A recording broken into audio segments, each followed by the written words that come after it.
Bonjour à tous, bienvenue sur Prodify. Nous sommes en été et l'été, voilà, je vais faire un petit peu moins de vidéos, donc ça fait 3 semaines que j'ai pas fait de vidéo.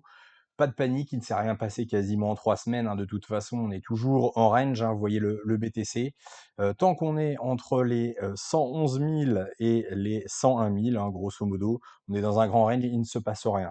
Donc tant qu'on casse pas les 110 000, on n'est pas reparti à la hausse, et tant qu'on ne casse pas à la baisse les 101 000, on n'est pas reparti à la baisse. Donc là, on range.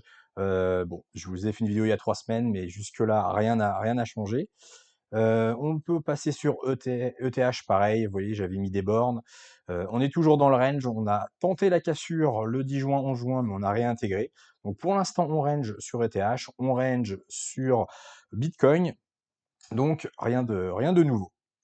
Alors, un petit point de portefeuille. Alors, on va en revenir tout à l'heure sur le fait que les altcoins, là, depuis 3 semaines, sont plutôt en baisse, puisque la Bitcoin dominance est toujours au même niveau, et les altcoins sont moins fortes globalement que le Bitcoin. Donc, à l'image de Tao, par exemple, vous voyez, là, on a perdu 4% sur 7 jours. Alors, même si on est toujours à 17,6% du portefeuille, on va mettre les gagnants et les perdants. Donc, les gagnants sur 7 jours, il n'y a pas grand-chose. Il y a Io.net, le Stax, Fetch et Syrup.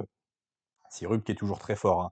On ira voir, il y a 3 semaines, je vous avais dit, on le surveille puisqu'il est très très haut en RSI et on va surveiller un retournement. Pour l'instant, il ne s'est toujours pas retourné, mais à surveiller, on va revoir ça tout à l'heure. Et après, dans les perdants, on a Taraxa, Spect, DEAI, Xelis, Nozana et Oreille. Bon, globalement, les petits tokens, eux, ils se font éclater, hein. Il y a aucune force dessus. Donc, il faut encore une fois attendre que la Bitcoin dominance diminue pour qu'on ait un semblant d'alt season. Sans transition, la Bitcoin dominance, donc comme je vous disais, là on est en weekly, en semaine, donc vous voyez, on monte petit à petit, on monte petit à petit. Pour l'instant, on suit la trendline bleue, il n'y a absolument aucun M, aucun signe de retournement à court terme. Vous voyez, ça fait 1, 2, 3, 4, 5, 6 semaines consécutives qu'on monte. On avait fait avant 1, 2, 3, 4, 5, 6, 7, 8, 9, 10 semaines consécutives. On avait fait une bougie rouge, mais là, on repart sur 6 semaines à la hausse. C'est incroyable, hein. On est à 60, on va arrondir 65% de dominance. Et tant qu'on n'a pas de vraie structure baissière comme ça sur la Bitcoin dominance, de toute façon, il n'y aura pas d'alt season. Donc, j'ai envie de vous dire, si vous devez surveiller un seul indicateur, c'est celui-là, hein. Puisque, voilà, ce schéma, vous le connaissez peut-être, il est assez connu, mais ça vous explique que lorsque la Bitcoin dominance augmente ou baisse, qu'est-ce que fait BTC et qu'est-ce que fait les altcoins. Donc là, on est de toute façon en increase, donc Bitcoin dominance qui monte, qui s'accroît. Donc le BTC, eh ben, quand le BTC monte, les altcoins, on va dire, baissent. Quand alors ils se sont trompés, hein, c'est l'inverse. Oui, ils se sont trompés, je pense qu'il y a une erreur. C'est quand le Bitcoin est stable, les altcoins baissent. Quand le Bitcoin diminue, les altcoins baissent fortement. Et quand le Bitcoin monte, eh bien, les altcoins sont plus ou moins stables ou montent très très légèrement. Voilà, je pense qu'il y a une coquille sur le schéma. Et ce qu'on veut justement, c'est que la Bitcoin dominance descende, parce que ça changera tout. Quand la Bitcoin dominance sera descendante et que le Bitcoin augmentera, eh bien, il y aura explosion des altcoins. Quand la Bitcoin dominance descend et que le Bitcoin descend, les altcoins stabilisent. Et quand le Bitcoin dominance descend et que le Bitcoin est relativement stable, et ben les altcoins montent. Voilà. Donc dans tous les cas de figure, là, les altcoins descendent, stagnent ou montent très très très légèrement, alors que quand la Bitcoin dominance descend, la liquidité afflue sur les alts, et donc, à part le cas où vraiment Bitcoin descend, où là, bon, les altcoins font pas grand-chose ou baissent, par contre, dans les 2 autres scénarios, ça monte un peu ou ça monte beaucoup, voilà. Donc c'est pour ça qu'on scrute cette fameuse Bitcoin dominance, puisque c'est la clé, hein, tout simplement. Et souvent, cette Bitcoin dominance est reliée à Ethereum, évidemment, puisque c'est le deuxième en capitalisation de marché. Donc dès que Ethereum monte, la Bitcoin dominance forcément inversement baisse.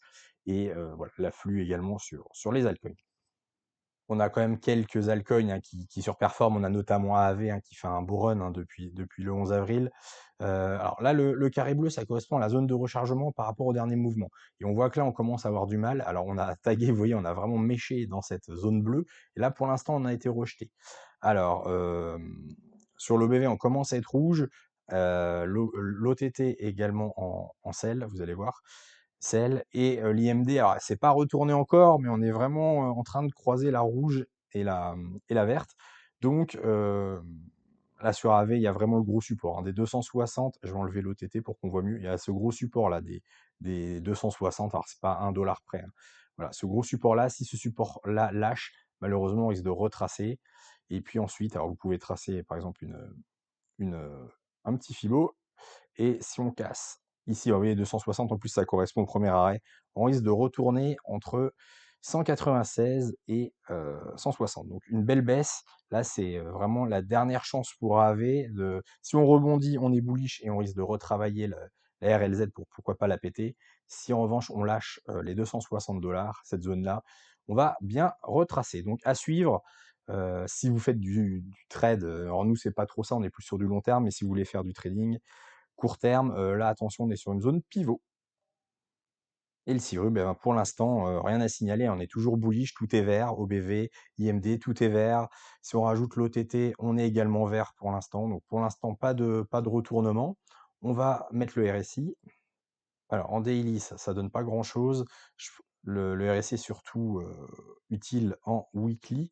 Et là, attention, parce que vous voyez, on a fait un premier sommet, un deuxième sommet plus haut, et on voit que le RSI, il y a une divergence baissière. Alors elle n'est pas encore validée, il faudra attendre la suite du prix et puis la fin de semaine surtout. Mais vous voyez, si on fait une bosse plus basse, on ferait un espèce de M sur le RSI, alors que le prix monte. Donc en weekly, on commence à avoir une divergence baissière, sachant que sur le multiple Mayer, c'était ma vidéo d'il y a 3 semaines, on était dans le rouge. Donc voilà, on est vraiment sur chauffe. Je vais essayer de mettre le MRV également, voire MVRV, pardon, et on est dans le rouge aussi. Donc on est en surchauffe sur le RSI, sur le MVRV. Attention quand même, Sirup, hein. Là, pour l'instant, je le garde puisque, bon, on fait encore des creux ascendants sur le prix, mais dès qu'on va commencer à faire des M, si ça s'inverse à l'OBV, l'IMD, je pense qu'il faudra le vendre pour éviter de subir le gros retracement. On aura bien progressé, hein, sur le Sirup, hein, puisque si on regarde sur le portefeuille, il était, alors je vais remettre voilà, par pourcentage, le Sirup, ouais, il est remonté à 4,5% du portefeuille, alors qu'il y a quelques semaines, on était à 1 et quelques, voire 2% du portefeuille, on était aux alentours de 2%, et là on est à 4,5, hein, donc on a énormément progressé sur le Sirup. Donc quand on voit que ça se retourne comme ça, alors c'est pas encore le cas tout à fait, on va le surveiller bien évidemment, mais quand ça se retournera, n'hésitez pas à prendre des profits, hein, sur ce token, puisque ça ne monte pas jusqu'au ciel, et ça serait quand même dommage au lieu de le vendre à 48 centimes, de le revendre, je sais pas, si vous avez une grosse baisse et que vous retournez aux 20 centimes. Bon, c'est toujours frustrant, hein, de ne pas avoir pris de profit. Des fois, on ne sait pas quand prendre des profits, mais là, c'est pour ça que je le surveille assez près pour ne pas louper la redescente. Voilà, c'est tout pour cette semaine, pour cette petite vidéo. Voilà, cet été, ce sera un peu comme ça, des petites vidéos globales où on picorera un peu voilà, vous regardez un peu les altcoins intéressants. Mais globalement, les altcoins sont plutôt baissières là ces dernières semaines. On attend une grande vague, alors qui arrivera peut-être cet été, peut-être en fin d'année. Enfin, je vous refais pas toutes les. Vous pouvez regarder les vidéos précédentes où j'analyse sur du plus moyen long terme. Faut être patient, c'est vrai que c'est long, mais j'entends beaucoup de personnes qui pensent que la saison n'aura pas lieu. Moi, c'est pas du tout mon avis. Je vous ai donné pas mal d'arguments dans les précédentes vidéos. Donc voilà, on attend sagement que notre heure arrive. Et puis, par contre, ne pas hésiter à prendre voilà, des profits, comme par exemple sur Sirup. Quand les multiples sont là, il ne faut pas surtout hésiter à prendre des profits. Allez, je vous souhaite une bonne semaine et je vous dis à la prochaine. Ciao!